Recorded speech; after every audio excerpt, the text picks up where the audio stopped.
রাসায়নিক বিক্রিয়ার তত্ত্ব মানে একটা বিক্রিয়া যে ঘটবে এমনি এমনি তো ঘটবে না, ভেতরে অনেক কাজ আছে। এই অধ্যায়টার নাম কি? রাসায়নিক পরিবর্তন। রাসায়নিক পরিবর্তন মানে রাসায়নিক বিক্রিয়া, কারণ বিক্রিয়ক থেকে উৎপাদে পরিণত হওয়ার সময় কি কি পরিবর্তন হয় সেটাই রাসায়নিক পরিবর্তন। বিক্রিয়ক থেকে উৎপাদে পরিণত হওয়া মানে রাসায়নিক বিক্রিয়া। এই একটা অধ্যায়ে ফুল তোমরা রাসায়নিক বিক্রিয়া নিয়ে স্টাডি করবা। এখন বলতে পারো স্যার ক্লাস 7-এ যখন নতুন উঠছিলাম একটা অধ্যায় ছিল রাসায়নিক বিক্রিয়া, ওখানে কি আমরা রাসায়নিক বিক্রিয়া শিখি নাই? একমুখী বিক্রিয়া, বহুমুখী বিক্রিয়া, প্রতিস্থাপন বিক্রিয়া, সংযোজন, বিযোজন পড়েছিলাম না?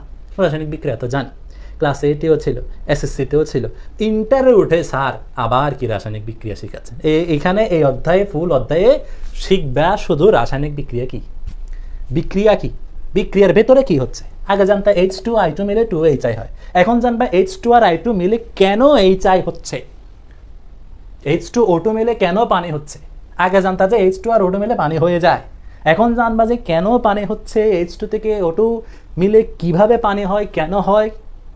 এগুলো ইন্টারে গুণগত রসায়নে ইলেকট্রন বিন্যাস পড়ছে না, আউফবাউ নিয়ম, হুন্ডের নিয়ম, পাউলির বর্জন নীতি পড়ছে না? ঠিক আছে, এখন বলতে হবে স্যার গুণগত রসায়ন ইন্টারে উঠলাম, ইলেকট্রন বিন্যাসটা জানি 1s 2s 2p 3s, ইন্টারে উঠে আমাদেরকে কি ইলেকট্রন বিন্যাস শিখাবে? আরে ইন্টারে উঠে বুঝবা ইলেকট্রন বিন্যাস জিনিসটা কি। এতদিন করে গেছো মুখস্থ, 1s এর পরে কেন 2s জানো, 2s এর পরে কেন 3s জানতা না, ইন্টারে ওঠার পরে বুঝছো। পাউলির বর্জন নীতি, হুন্ডের নিয়ম আগে জানতে, ইলেকট্রন বিন্যাস জানতা। এখানেও রাসায়নিক বিক্রিয়া, একমুখী বিক্রিয়া, বহুমুখী বিক্রিয়া এগুলো করে গেছে। এখন শিখবা কি আসলে রাসায়নিক বিক্রিয়া কি, বিক্রিয়া কি। ঠিক আছে, এই অধ্যায়টার নাম রাসায়নিক বিক্রিয়া দিলেও চলতো, কিন্তু শুধু রাসায়নিক বিক্রিয়া দিলে একটু কেমন কেমন লাগে না, তাই রাসায়নিক পরিবর্তন দিয়ে দিচ্ছে আর কি। যাক পরে আসি, রাসায়নিক বিক্রিয়া তত্ত্ব। এটা রাসায়নিক বিক্রিয়া যে ঘটবে এমনি এমনি তো ঘটবে না, কিছু কাজ আছে, শর্ত আছে। একটা রাসায়নিক বিক্রিয়া ঘটার শর্ত সমূহ হচ্ছে রাসায়নিক বিক্রিয়ার তত্ত্ব, থিওরি অফ কেমিক্যাল রিয়াকশন।